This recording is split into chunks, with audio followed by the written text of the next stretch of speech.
ഒരിക്കലും സാധിക്കാത്ത കാര്യമാണ് സനാതനത്തെ നശിപ്പിക്കുക എന്നുള്ളത്. അത് നശിപ്പിക്കുമെന്ന് പറയുന്നത് വിഡ്ഢിത്തമാണ്. സനാതനത്തെ എങ്ങനെ നശിപ്പിക്കാൻ പറ്റും? സനാതന ധർമ്മം എന്താണെന്ന് അറിഞ്ഞാൽ സനാതന ധർമ്മമാണ് ലോകം മുഴുവൻ വേണ്ടത്. അത് ഭാരതത്തിന്റെ ഒരു ധർമ്മമല്ല, മതമല്ല. അഭിപ്രായം എന്നാണ് അർത്ഥം മതത്തിന്. അഭിപ്രായമല്ല ഇത് അറിവാണ്, ഇത് ശാസ്ത്രമാണ്, ഇത് സയൻസാണ്. അതെന്താന്ന് മനസ്സിലാകണമെങ്കിൽ, മകര ജ്യോതിഷം എന്താണെന്നൊക്കെ മനസ്സിലാക്കണമെന്നുണ്ടെങ്കിൽ ഈ പറയുന്ന തിയോളജി ഉണ്ടല്ലോ, അത് പൂർണ്ണ അർത്ഥത്തിൽ പറഞ്ഞ് എല്ലാവർക്കും മനസ്സിലാക്കി കൊടുക്കണം.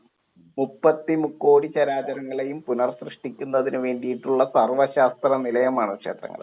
ഇപ്പൊ മതത്തിന്റെ മതിൽക്കെട്ടല്ലത്, മതങ്ങൾക്ക് പ്രവേശനങ്ങൾ ഇല്ലാത്ത മതിൽക്കെട്ടായിട്ട് ക്ഷേത്രങ്ങൾ മാറി നിൽക്കണം.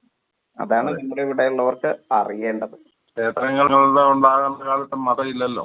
ഈ ദേവസ്വം ബോർഡും ചെയ്യേണ്ടതെന്ന് അറിയാം. ദേവസ്വം ബോർഡ് ആദ്യം മാതൃക കാണിക്കണം. ദേവസ്വം ബോർഡിലെ ആളുകൾ ആദ്യം മാതൃക കാണിക്കണം.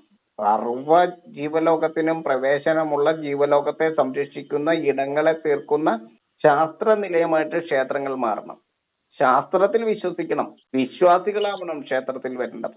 അല്ലെങ്കിൽ അന്ധവിശ്വാസികളുടെ കൂടാരങ്ങളും അവിശ്വാസികളുടെ ഇടങ്ങളുമായിട്ട് ക്ഷേത്രങ്ങൾ അധപ്പതിച്ച് നിൽക്കും.